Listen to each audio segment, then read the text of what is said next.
आपको पता है कि आप सुबह उठते साथ इकोनॉमिक एक्टिविटी स्टार्ट कर देते हो। सबसे पहले बात करते हैं व्हाट इज इकोनॉमिक एक्टिविटी।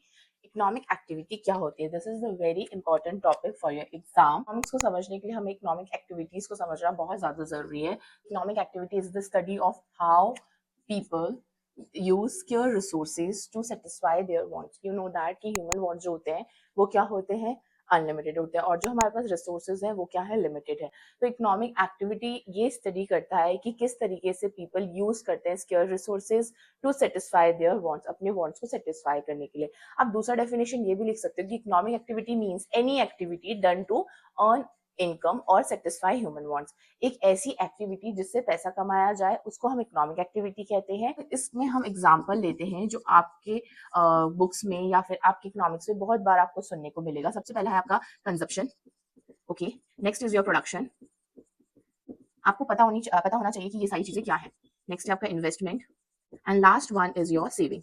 इन सब के बिना हमारी इकोनॉमिक एक्टिविटी अधूरी है। अगर ये सारी चीजें नहीं होगी तो इकोनॉमिक एक्टिविटी भी नहीं होगी। कंजप्शन को समझने से पहले हमें कंज्यूमर को समझना जरूरी है।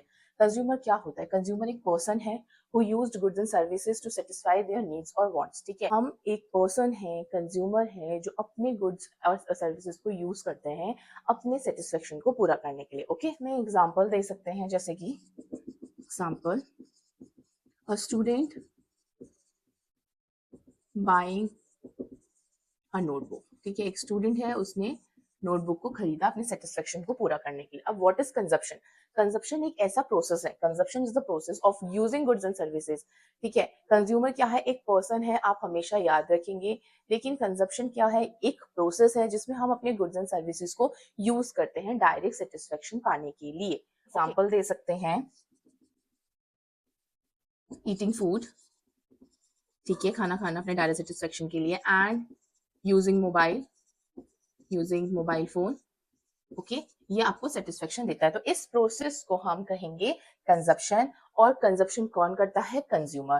किस चीज के लिए? सबसे मेन पॉइंट है satisfaction there needs and wants. दोनों चीजें यहाँ पर सेम नहीं है, ये याद रखना। Consumer is the different thing and the consumption is the different thing. Okay, now we talk about the producer. Producer क्या है? प्रोड्यूसर इज अ पर्सन और a firm that produce and sells goods and services. Producer एक person होता है या फिर एक firm होता है जो प्रोड्यूस करता है या फिर सेल करता है गुड्स एंड सर्विसेज। किस चीज के लिए? क्यों करता है? टू अर्न मनी, पैसा कमाने के लिए। ये हमारी इकोनॉमिक एक्टिविटी है, लेकिन वो कौन करता है? प्रोड्यूसर करता है। प्रोड्यूसर क्या होता है? एक पर्सन है। ओके, नाउ एग्जांपल यहाँ पर दे रखा है कि a shopkeeper selling goods. Yes, एक शॉपकीपर है जो गुड्स को सेल कर रहा है, और एक फार्मर है जो क्रॉप्स को ग्रो कर रहा है। ठीक है, ये दोनों ही इकोनॉमिक एक्टिविटी है, लेकिन ये एक पर्सन कर रहा है। इस चीज को समझिए। ओके, बच्चे यहाँ पर बहुत ज्यादा कंफ्यूज होते हैं। प्रोड्यूसर, कंज्यूमर, प्रोडक्शन, कंजप्शन, ये सब चीजें क्या होती है, लेकिन ये सिमिलर सा लगता है लेकिन होता नहीं है। Now next talk about the production. Production क्या है? Production is a process. ये एक प्रोसेस है। मेकिंग, क्या क्या चीज का प्रोसेस है? Making goods and services,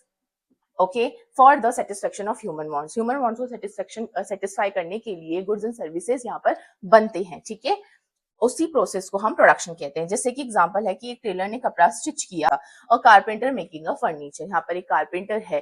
carpenter कौन है? यहाँ पर पर्सन है, प्रोड्यूसर है, जो क्या बना रहा है? फर्नीचर बना रहा है। लेकिन इस प्रोसेस को हम क्या करते हैं? प्रोडक्शन कहते हैं। Okay, you know what is saving, what is investment, but इसमें बहुत ही मेन पार्ट है सेविंग।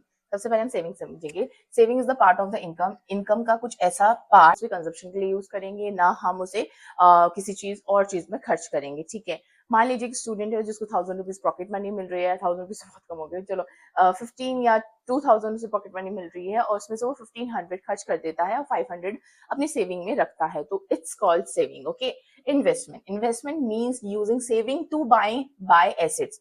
हम ये नहीं कहते कि हम इन्वेस्टमेंट कर रहे हैं, हम सेविंग के पैसे को भी यूज कर सकते हैं। सेविंग के पैसे को भी यूज कर सकते हैं कोई भी एसेट्स खरीदने के लिए या फिर गुड्स खरीदने के लिए। That helps earn income in the future. ठीक है, जिसमें हम फ्यूचर में अर्न भी कर सके। ठीक है, अब इसको इस तरीके से समझिए कि हमने एक मशीन ली है फैक्ट्री के लिए, जो हमें पैसे अर्न करके देगा इन द फ्यूचर। ठीक है, या फिर आप एक नई शॉप खरीदना चाहते हैं, it's also called the investment. That's all for the today class. तब तक के लिए take care and bye bye.